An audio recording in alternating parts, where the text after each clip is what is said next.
elle est sortie du silence. Cela fait bientôt 30 ans que l'émission Zone Interdite traite de sujets d'actualité et évoque les phénomènes de la société française.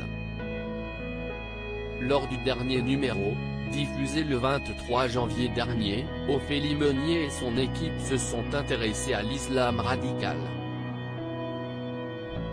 Quelques jours plus tard, Nicolas de Tavernost, le président du directoire du groupe, a été interrogé par la commission d'enquête sur la concentration des médias sur le droit de regard et il a révélé que la journaliste avait été placée sous protection policière. La raison ? Les nombreuses menaces de mort qu'elle a pu recevoir. Ce lundi 7 février, elle a publié un message sur son compte Instagram, qu'elle a accompagné de quelques photos. Au lendemain de la diffusion d'un nouveau numéro de l'émission, elle a souhaité remercier ses fidèles téléspectateurs. Vous étiez jusqu'à 3 millions devant Zone hier, merci, a-t-elle simplement écrit en légende.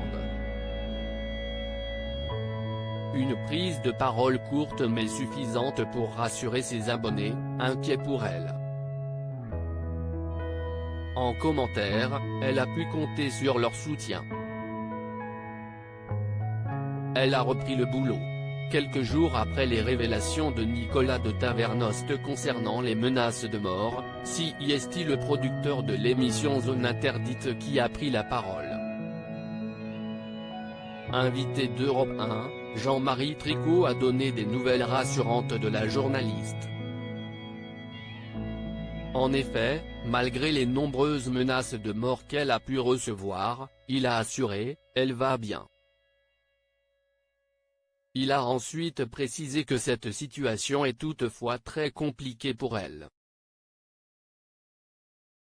Évidemment, c'est intolérable de se retrouver dans cette situation pour avoir fait son métier, a-t-il affirmé.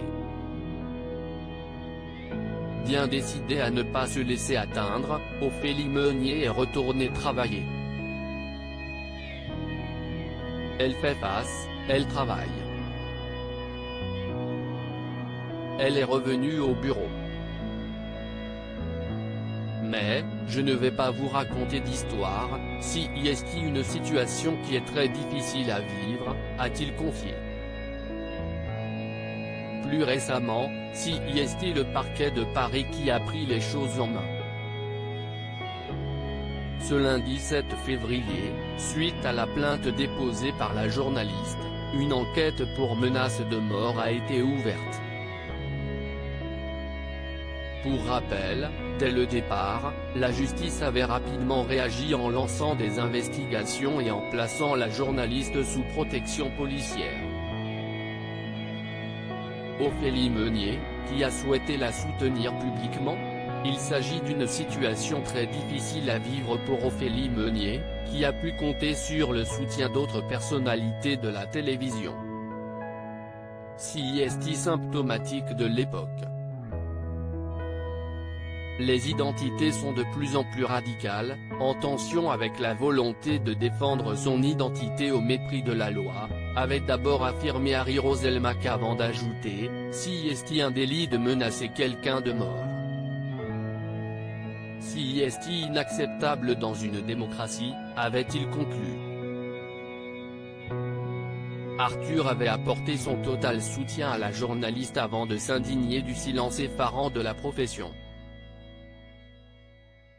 Lors du JT de France 2, c'est Karine Bastet-Régis qui avait eu une pensée pour Ophélie Meunier. D'un dernier mot, sachez que la direction de l'information de France Télévisions apporte son soutien à l'équipe de l'émission de M6, Zone Interdite. Les reporters, la présentatrice ainsi que des témoins ont été menacés après une enquête consacrée à l'islamisme radical à Roubaix, avait-elle déclaré. Loading Widget.